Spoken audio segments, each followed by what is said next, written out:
Hello and welcome back to There Is a Floodlight That Never Goes Out podcast. As always, I am joined by my sidekick Will, and I'm delighted to say that today we're joined by Joe Devine of Tifo Football. How are you, Joe? I'm very well, thank you, Tom. How are you?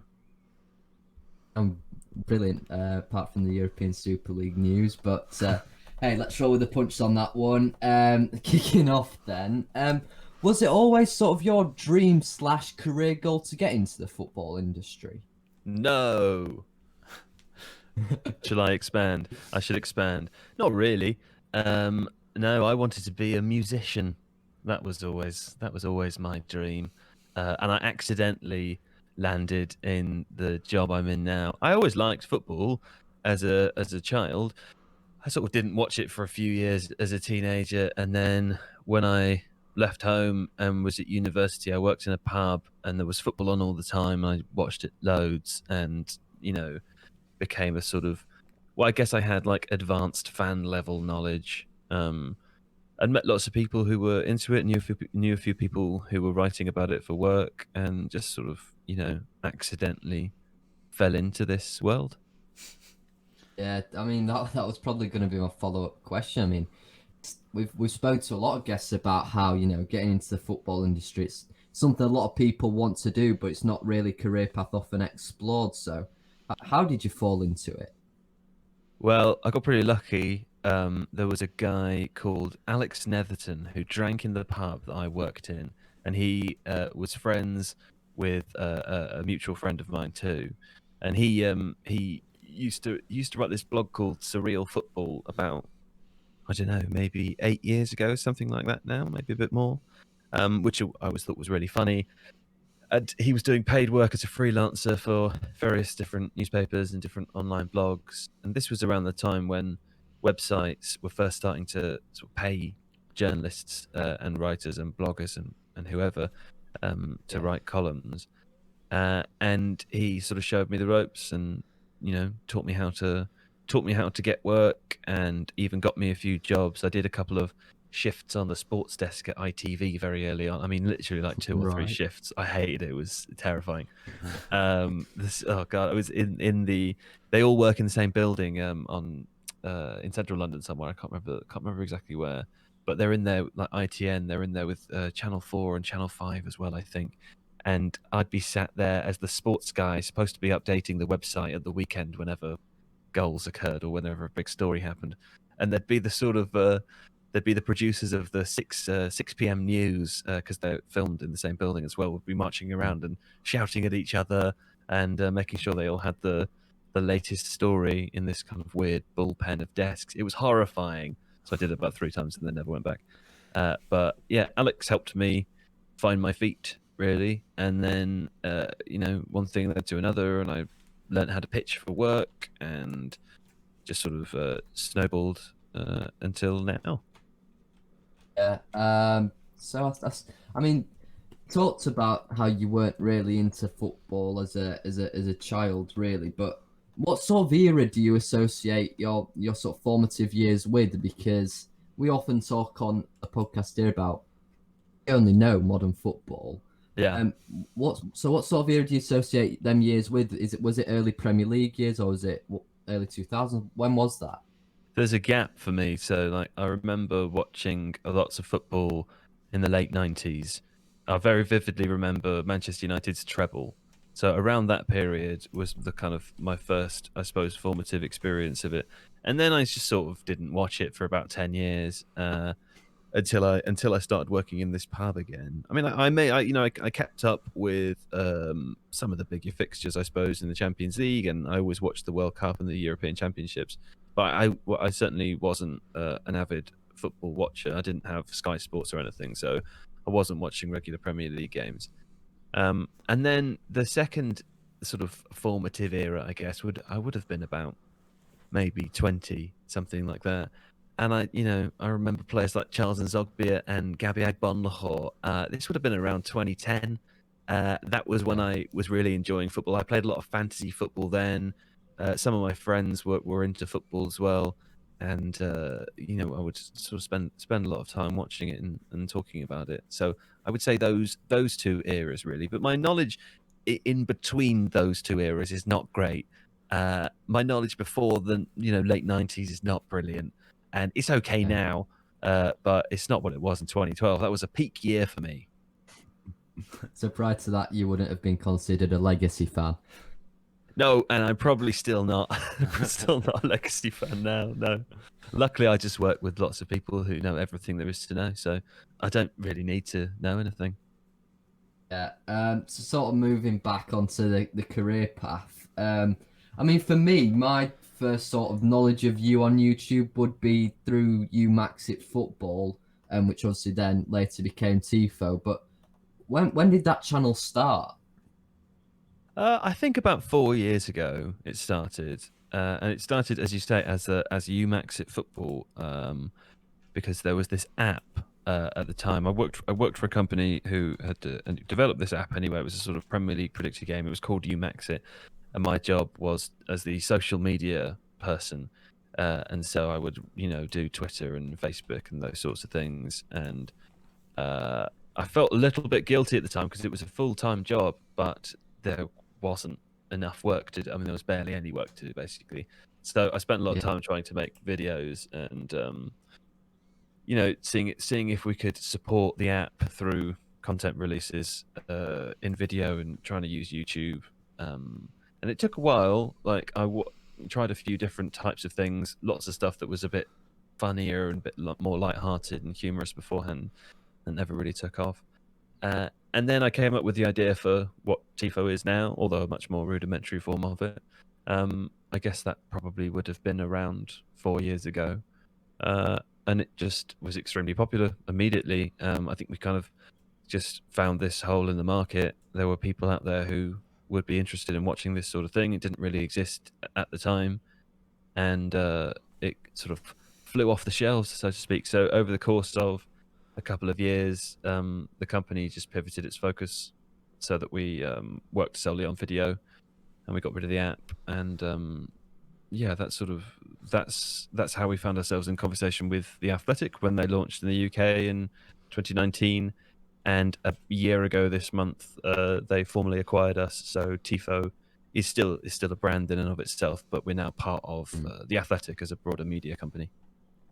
Well, yeah, I was going to ask you about that because the athletic revolution. I mean, I think it's been in America and well, at least North America for a long time now. But how did the athletic sort of first approach you? Well, they sort of approached everybody.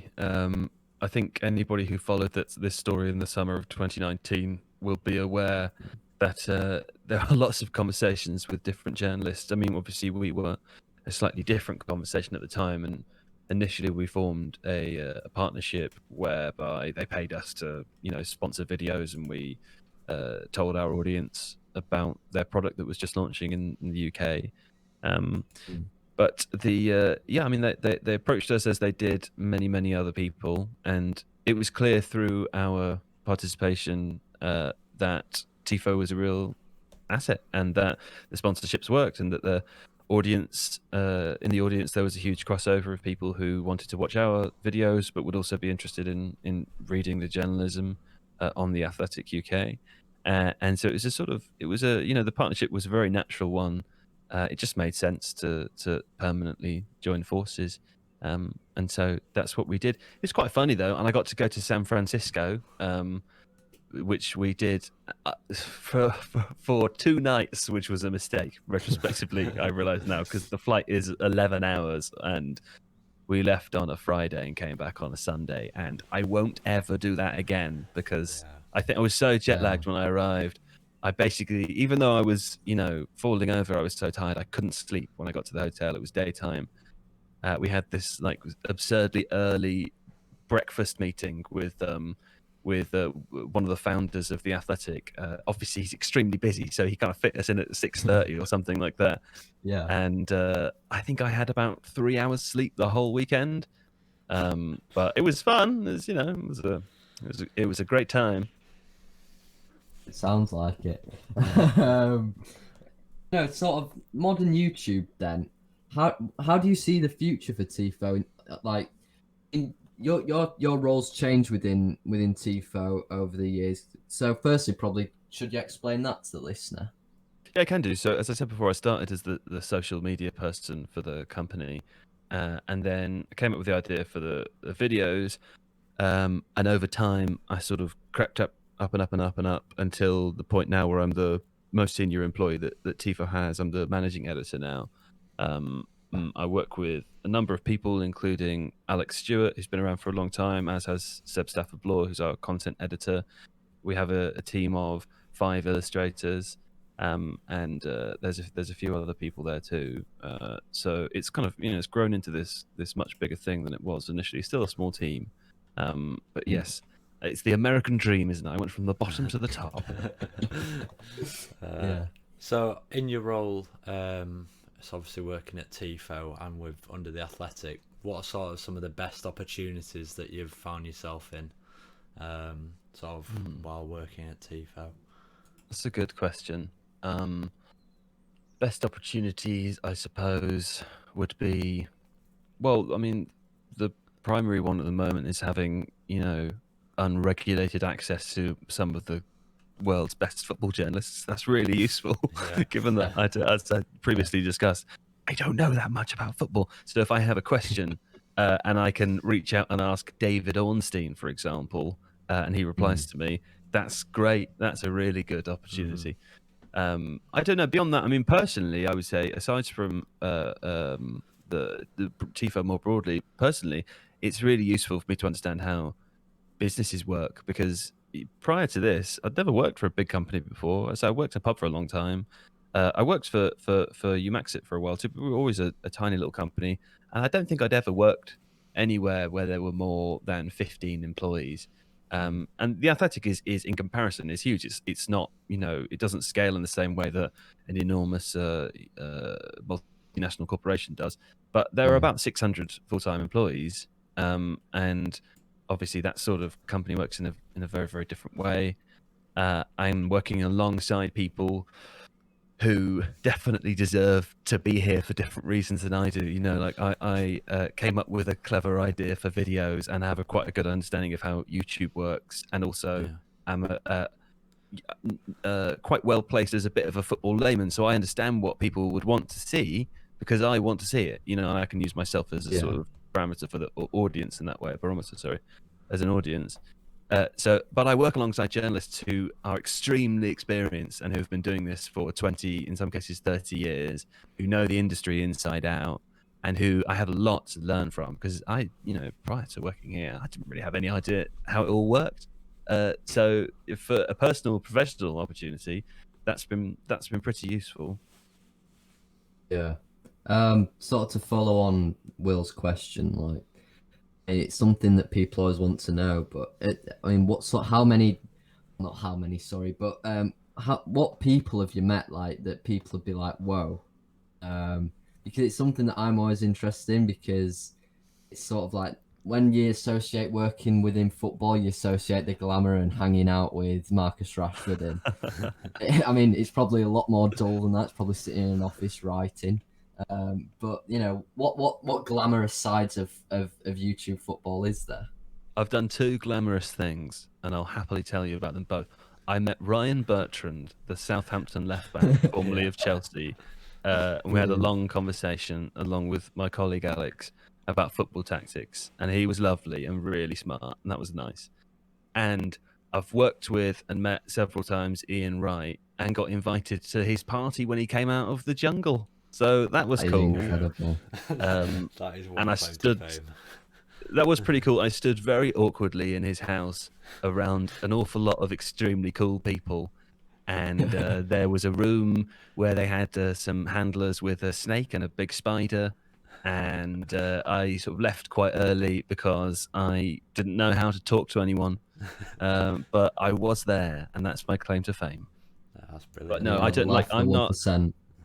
That's it. But I don't have contacts or anything. I'm not a proper journalist. So whereas all of my colleagues at the Athletic, they would be. I mean, they wouldn't regale you with these stories because they're professionals, and so there's a sort of privacy aspect to it. But they're all way cooler than me in that regard. Yeah, but I mean, I'm sorry, but if you've been invited to Ian Wright's post I'm a celebrity party, and you've That's got to pretty tell cool. anyone you know and anyone you ever met ever about it. True. And the longer I tell the story, the fewer people there will have been invited to the party until it was just me and Ian having a nice time playing FIFA. Yeah, yeah, brilliant. So I mean, let's get into the crux of your own personal football experience. You say you didn't really, fall in love with the game massively at a young age, but was there ever a team you supported? Yeah, my father was a Manchester United supporter, and lots of my family are Norwich supporters, and so I sort of flitted between the two.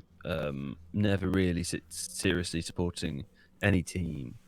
And when I came back to football after that period away from it, I was looking at it professionally most of it at that time, and I found it a lot easier to not really have allegiances. I have a soft spot for both of those teams, Mm. but I wouldn't say that I particularly follow either of them. So strictly speaking, I'm not really an ordinary fan in that sense. But I do enjoy the rigmarole of football, and I enjoy, the little moments within games. I really identify with that cliche of it being a bit of a soap opera. I know that Tifo covers a lot of the more, well, I suppose the dry areas of football. We cover a lot of tactics, and we Yeah. cover the finances and the laws, and we explain how the structures and the systems work. And we don't tend to talk about the soap opera aspect of it very much, but that's what I enjoy about it because I think football's so stupid. It's just a really silly thing, Mm. and that's the enjoyment that I get out of it. Yeah, and sorry, Will.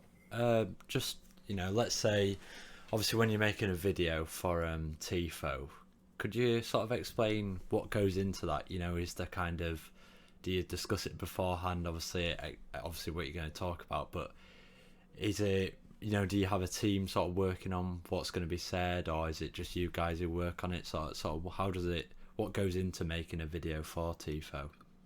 Yeah. So there is an editorial team which is made up of myself, Seb Stafford-Bloor, and Alex Stewart. We decide what we're going to talk about or what the videos will be about. So, for example, our schedule now is booked up until the Euros, so we know all the videos that will be released until June, and then we know roughly what we'll be doing until about halfway through August. So we'll pick the topics. We'll decide who's going to write it. Generally speaking, that'll either be Seb or Alex. Sometimes we'll get outside expertise. So we work with people as well, like a writer called James Montague, who's been around for a long time and is a really fantastic writer. Has a special expertise in several different areas now, but primarily international football, and also he wrote a book called The Billionaires Club, where he sort of profiled football's wealthiest billionaire owners. So he's knows a lot about that area too.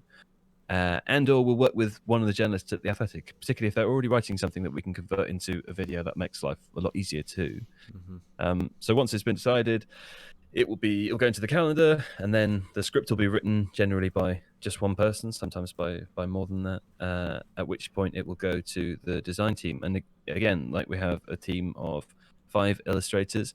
Most of the time, they all work on separate projects, so it'll be one illustrator that starts and finishes the same video. In some cases, if we need to turn something around quickly, or if it's a particularly big project, we'll have a couple or even 3 illustrators working together on the same video. Yeah. And they'll have roughly 5 or 6 working days to make that, and then it goes to our operations team for a couple of days, and then it is released. So the lifespan of a video, we can know what it's going to be 2 months before it's released, and then it's made in the space of about roughly, I don't know, 10 days, something like that. Yeah. It can be a lot quicker. With the Super League news on Sunday night, we decided it was very important and we needed to cover it, and so we released a short video about 7 p.m. on Monday evening, which had been written in half an hour and then made in about 3.5 hours, and from a design perspective is quite a lot more sparse, but that's okay because it served its purpose and people seem to like it. But generally speaking, yeah, there's a long lead time that goes into all of these projects. Yeah, I found it quite funny that you released a video probably 5 or so days ago, titled the cost of sacking Mourinho, and then he gets sacked yesterday. That was pretty good timing. We're very smart. We really are smart people. Dear. We're just quite lucky there. I think everybody knew Mourinho was going to get sacked, didn't they? But we got extraordinarily lucky with the timing of that. The best thing is that it didn't happen before we released the video. That's the most important thing, because then the video is completely useless. So I was going to ask extremely about lucky. that. I mean, what happens if, let's say you do, I don't know, let's say in a Mourinho-esque video, but let's say it was titled, I don't know, how much would it cost Man United to sack Solskjaer? And then United sack Solskjaer. What do you do with the video? Will it just go into a vault never to be seen, or what sort of happens? Well, I mean, the good thing is like the individual assets within it, if they've been created specifically for the video. So if one of the illustrators has done 4 new illustrations of Ole Gunnar Solskjaer, they don't go in the bin, right? They can be used in another video, and that's okay. The video goes in the bin. It's happened a couple of times. It's very frustrating because it's, days worth of work in some cases, and something that's been planned ahead a lot of the time. But it's something we have to think about it a lot because, the Super League news, for example, who knows what's going to happen over the next couple of weeks, but we know that in our calendar we had it in the diary to do a tactical preview for whichever the second of the next 2 semi-final Champions League games is going to be, and it's the one that includes PSG. Is that PSG Real Madrid? No, who are PSG playing? PSG Man City. PSG Man City. Yeah, there you go. So we theoretically have a tactical preview for that game. But I suppose there is a chance that Man City won't be playing in the game. It's not clear what's going to happen. At the moment, I mean, it's unprecedented times. At the moment, we're assuming it's more likely that game will go ahead, and so we're going to make the video anyway. But there's a chance that will have to go in the bin, and that will be a sad day for everyone working here. Yeah. You talk about working with, sort of, as the Athletic would call them, a world-class team of journalists. What is that like? You say it's not obviously on a day-to-day basis that you're around these people, but you said it's brilliant to be around them. Do you pick up, these bits of knowledge off them and then sort of store them away in some sort of memory bank at the back of your head? I try to do that. Really helpfully, there's a company Slack where there's lots of different channels dedicated mostly to different teams and some to different journalists, and you can read through those under the proviso that you might make a video about something. Basically, you're just curious to see what's going on in the world. I'm afraid to do that too often because what I admire most about these people is their ability to remember what they're allowed to talk about and what they're not allowed to talk about. Because a lot of the stuff, obviously, that comes in, so this is one of the things I've learned about the industry. Journalists have close relationships with many sources within the world of football. And, as I sort of understood from Hollywood beforehand, off the record means something different to on the record, right? So there's a long list of things that they might feed back to an editor when they're working on a particular story. But against half of it, they'll say, "Oh, we can't quote this," or "This isn't to be used. This is just for background information, etc." So that they can preserve the anonymity of their sources and safety and all the rest of it, and also so they can get the best stories out there. That is the thing I admire the most, to be honest. Their ability to remember, particularly with someone like David Ornstein, who we've filmed with on a couple of occasions, and David has this incredible ability to improvise to camera. He worked at the BBC, and he obviously did the BBC News, numerous times when he was there. So he's used to this broadcasting environment. But he's so good at just like he'll look at his lap and then he'll look up at the camera and then just go, and he'll talk for a minute and he won't mess anything up, and it's amazing. But it's even more amazing when you consider the number of people that he knows, the number of stories that he breaks, how he manages to do that whilst filtering in his head. Can't say that, can say this, can't say that, can say this. It's amazing.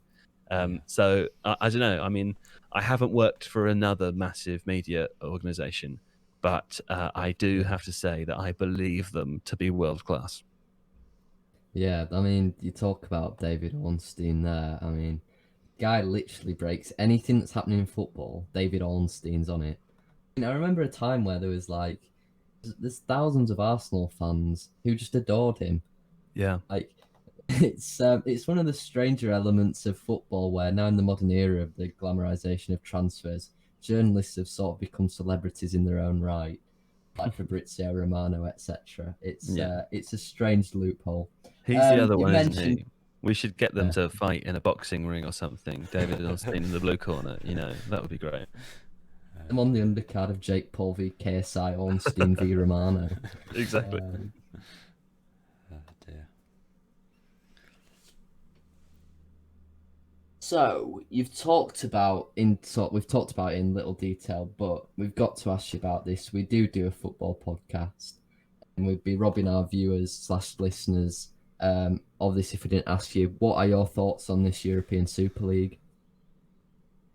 Yeah, I mean, I don't know what I can offer that isn't already out there. I mean, I think I tell you what, I watched Monday Night Football on Monday, and I thought the way that Gary Neville talked about it was extremely eloquent. I'm not sure I could ever say anything which would come close to delivering the same sort of message that he did, or including the same amount of sentiment. But I could agree with what he said, and the sentiment being that this is a sort of group of people who have no love for football and no respect for history or culture or the people, i.e., the supporters who have enabled football to be what it is on the international stage or even just in the UK. They have no love for any of those people or the sport, and they're taking it away in order to make more money. And I know that money thing is a bit of a cliche. I always find it useful. I think that's just because of the way that we try to talk about things internally at Tifo, so that we can help explain them in the best way possible. The money point has become a bit of a cliche because just accusing rich people of wanting to make more money almost is so banal as to mean nothing these days, right? But one really interesting way of putting it is, if you think about what a football brand or a football club is now, it's this enormous company, right?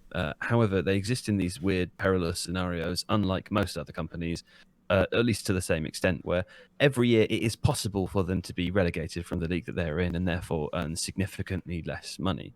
And because the gap has grown ever so greatly between the top and the bottom, even in the UK and in the English football pyramid, for example, being relegated from the Premier League to the Championship is the biggest revenue drop that a football club around the world can experience. That's why they call the Championship playoff game the most valuable game in world football. It literally is. Yeah.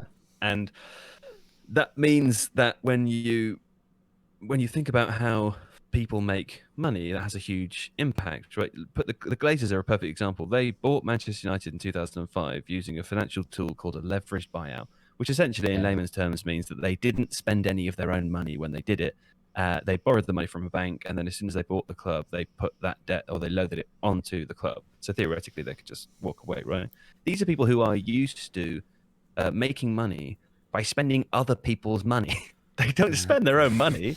They spend other people's money, right? Yeah. And if you extrapolate from that and think, okay, well, therefore they would borrow money. It's a very common thing that football clubs do nowadays, is to borrow money. We've seen Barcelona do it recently, for example, just to cover wage spend during coronavirus. It's happened a lot in the UK as well. It happens sometimes for clubs who want to buy a player outright but pay in stages over a few years. It's a common thing. The problem with that is that when you borrow money, you have interest rates, and interest rates are extremely high when they take into account the fact that any club could theoretically be relegated. If you're a company, or the Premier League, for example, they can't be relegated, so therefore they could borrow money at a significantly lessened interest rate, whereas a football club would have to pay much more interest on the money that they're borrowing because they could be relegated. If you can't be relegated, you can borrow money, a lot more money, a lot more cheaply. And I know that that's obviously not the entire scenario right there, but it's just one kind of small contributing example as to what that sort of banal cliche actually means. There'll be, plenty of other examples like that will work together to, put the puzzle pieces together to show the whole picture. But that's just kind of one small example of this. So I don't like it. In short, I'm against it, as I imagine most people are. I think it's a hijacking of something which is 150 years old. I think it completely misses the point of sport. It doesn't have any integrity. It doesn't make any sense. I also agree with this sort of slightly more straightforward point that watching these big fixtures would become boring if there was nothing at stake. I think even massive cynical Hollywood films adhere to the concept of stakes mattering. Otherwise, what's the point in watching the film? Yeah. You need that balance, that counterbalance, for there to be any moment of joy. And yeah, it's obviously just a terrible, terrible idea, and I hope they crumble. And I hope there's also no way back in. And if they were massively punished, even across the course of a few years, I would support it. And I wouldn't accept any of those clubs coming back into the fold unless a good number of the people responsible for this attempted coup were to stand down. And I would support the government in trying to explore opportunities for more fan-owned clubs. I think one of the things that's really interesting about this, I know I'm rambling now, but the last thing I'll say is one of the things that's really interesting about this whole story is that Bayern Munich and Borussia Dortmund, for example, are sort of being lauded as positive examples of football clubs that haven't joined or have refused it. Right? Mark my words, if the 50+1 rule didn't exist and those fans didn't have any say in what their clubs did, those teams would have joined. And Yeah, because you're bang on, yeah. if they had private ownership, or if the executives had the opportunity to do that, even if it was from a position of weakness where they felt they couldn't be left out of this thing that was happening that they didn't fully support, they would have joined. But they didn't, because they can't. There is no way that Dortmund supporters would allow it to happen. So, like, I'm not saying that they shouldn't be lauded for having that model. I'm just saying that, it turns out that the 50+1 rule was a great idea. And we should have something like that in the UK and in the other European countries in order to avoid people being able to perpetrate these sorts of actions. Yeah. I mean, obviously yourself working within the media, is it more sort of interesting or more hard work when there's stories like the whole thing around the Super League, these big developing stories? Does that make work more interesting, or is it just a lot more hard work? Yeah, it does. I mean, that's the other thing. It's like an awkward position to be in, because the last couple of days have been really fun. And obviously I don't want this to happen. I can understand why it's a bad idea. But it does make for an interesting week. So it puts you in a bit of an odd position in that sense. However, I think, one of the reasons that it excites me, for example, is because it's an opportunity to actually do something positive. Most of the time we'll try to do nice positive stories, or we'll try to teach people things they didn't know about football, or bring stories that they might not have heard to them that have a message, for example. But most of the time we just cover Manchester United's tactics as an example, and that's fine. Like, that serves a purpose. People are interested in it, and I'm interested in it, and that's great. It doesn't really do anything for the greater good. So when there's an opportunity to do that, particularly one that is created quite so mammoth as this, I think that's one of the reasons why it's exciting as well, because there's something that we can do. Yeah. Well, I think, unless there's anything you really want to add, Tom, I think that's no. we've pretty much. Can I ask everything, you guys haven't a question? Of course you Of can. course. What's it like to be a sixth former in this sort of time with climate change and with the European Super League? And is it fun? Are you looking forward to the future of the world? Every dining table in school has become like the Monday Night Football panel. I'll put it like that. No, it's just it's all a bit crazy at the moment, isn't it? We don't really know what's going on in anything, football or exams. Yeah. Well, best of luck. I hope we didn't ruin the world for you. No, there's things to be positive about, I'm sure, but it does seem very depressing at the minute, but I'm sure it'll get better. Thank you very much for coming on, Joe. You've been absolutely brilliant, and can't thank you enough for coming on. Hey, glad to do it. Thanks for inviting me. Thank you. If you're listening on YouTube, please do drop a like on the video and subscribe. If you're listening on Spotify, please do follow us. If you're listening on Apple, subscribe and give us a review. That would be brilliant. Thanks for listening, and we'll catch you in the next episode. Cheers.